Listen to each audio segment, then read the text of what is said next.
Hello and welcome to the Group 1 runner-by-runner preview for the Doomben 10,000 this Saturday at the aforementioned Doomben. I'm your host, Alex Donnelly. We are brought to you today by Racing Queensland. Of course, it is Stradbroke season for the Queensland Racing Carnival.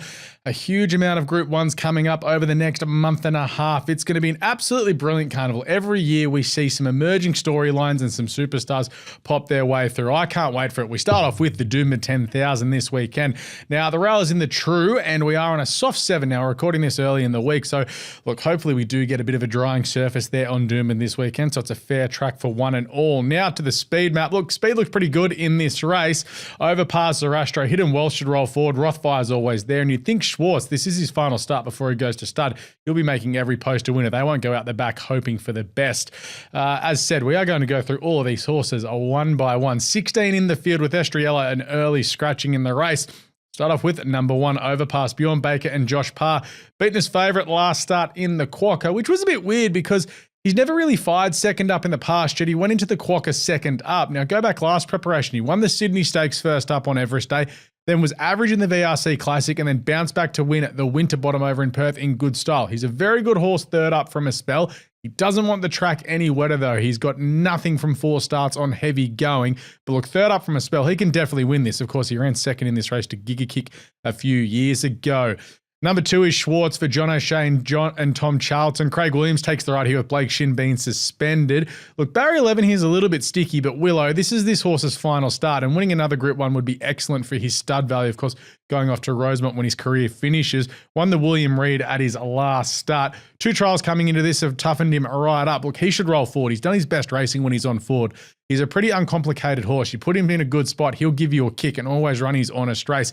If you go too technical and try and take him back, he just won't get into the race whatsoever. He's going to be a massive chance in this.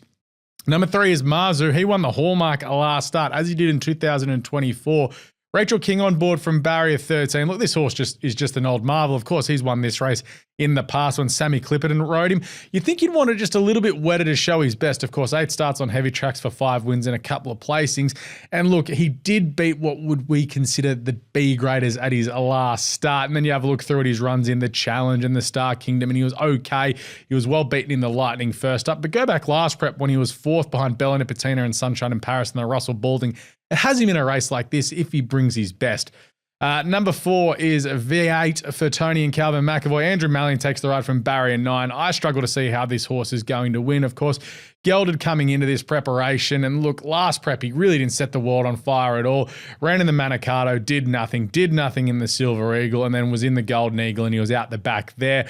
Look, he won the George Ryder last year, but other than that, in 3 runs since, he's shown us nothing. If he was to bring his best, you'd give him a chance. But the thing is, I think he's getting ready for a race like the Stradbroke, and this is just a kickoff point for him. Number 5, Desert Lightning for Moody and Coleman. Tommy Stockdale getting the ride. Good to see Tommy Stockdale getting a couple of opportunities.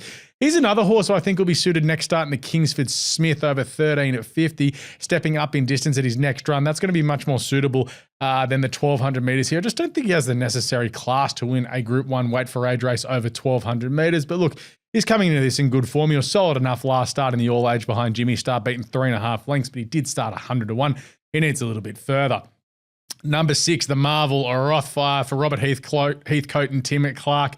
Barrier 15 here. Look, he's been running around a last preparation in all the lead-up races to the Magic Millions. He was solid enough in the Bribey, Falvalong and the Buffering.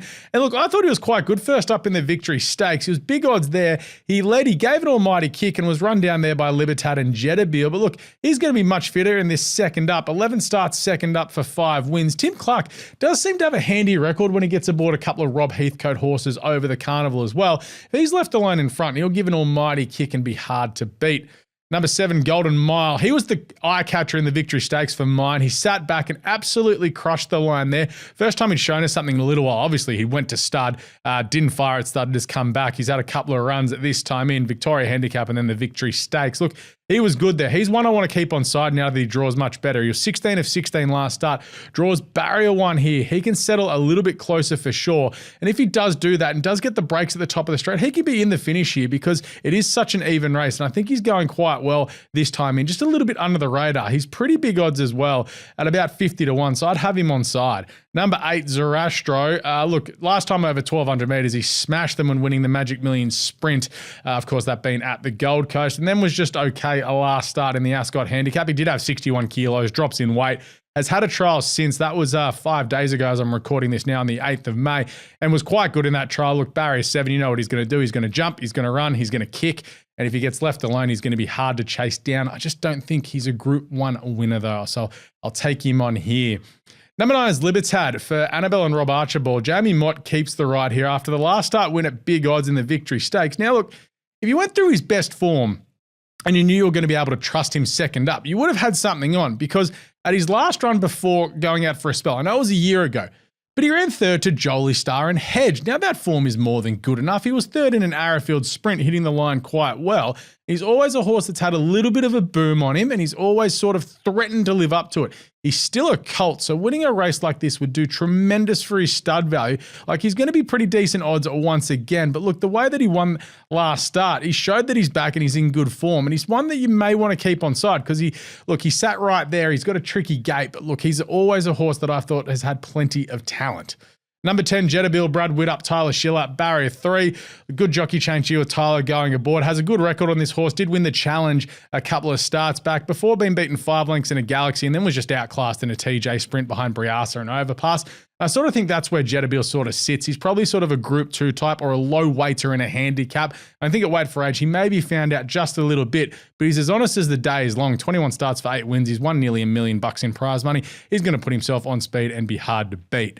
Number 11, Hidden Wealth. Well, what do you do with Hidden Wealth? Tony Gollan, Tommy Berry, gate 2. He was just disgusting last start in the Victory Stakes. Tim Clark jumps off and rides Rothfire.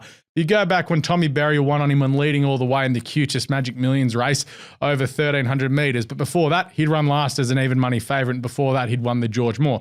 So he wins, throws up a stinker, and then runs well. So if we're just following the Hidden Wealth trajectory, he's at his stinker last start. He draws barrier 2. 1,200 metres is his sweet spot. 2 starts at the track for 2 wins. 2 goes at 1,200 metres for 4 wins, or 7 goes at 1,200 metres for 4 wins. So look, he's going to be in the finish if he's up to his best here. Barrier 2, he's got to be in your considerations. The number 12, Sunshine in Paris. She can't draw a gate this time in. Just go through this. 11 of 11 in the Canterbury Stakes, 11 of 13 in the TJ, and 13 of 14 in the All Age. And now she draws barrier 14 here. She's going to get back, and at her best, she can absolutely win this race, but I wouldn't be surprised to see her get back and hit the line well, and maybe the Kingsford Smith is her grand final if she can draw well, because she's already a Group 1 winner, of course, won the VRC Sprint Classic last preparation, but just the barrier puts me off. But if I knew that J-Mac was going to roll forward and give her a kick in the ribs and she was going to hold a spot, I'd have something on her, but I need to risk her at these odds. Number 13, Belclair for Bjorn Baker, Jason Collett. Look, she won a couple of stakes races last preparation here in New South Wales before going across to Ascot for the railway, and then she went across back to New Zealand, I should say, for a couple of group races over there and didn't do much. She jumped and led in the All Age and was run down. Look, she got away with murder in the Invitation, the Hot Danish, when she won those races. I don't think she's going to get away with it here. I don't think 1,200 metres suits her either. Number 14, Benedetta. Look, she's crying to win out a race like this for sure. Jamie Mellon takes the ride from barrier 8. She's going to be one that's going to be stalking the speed, sitting just in behind them. And she's a very good horse when it comes around this 11, 12, 1,300 metre mark. It's right in her sweet spot. When they've tried to stretch her out in the past, it hasn't worked. So I think 1,200 metres works for her just perfectly. She had no luck in the William Reid when the track was against her that day, and then was pretty good hitting the line in the All Age Stakes. She always starts big odds, so she's a horse that you need to keep on side. Number 15, Lady Laguna for Annabelle and Rob Archibald. Mark Zara, barrier 16. I think that does her in here. She jumped and led in the Hawkesbury Crown last start and couldn't win that. I know she had 60 kilos, but she's stepping back up to weight for age here. I've always been a bit of a knock on her when it comes to this level of racing. I know she's won Group 1s in the past, of course, but I just need to take a couple on, and she's one given the gate that I'm going to take on. Number 17 is our final horse, Payline.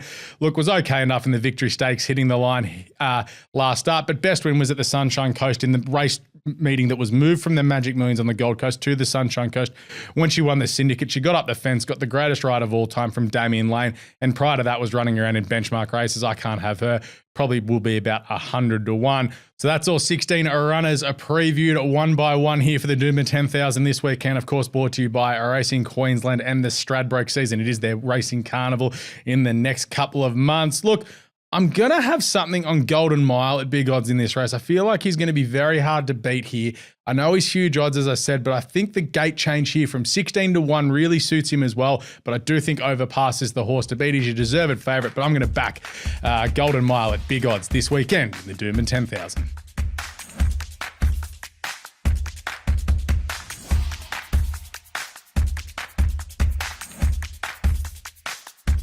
Imagine what you could be buying instead.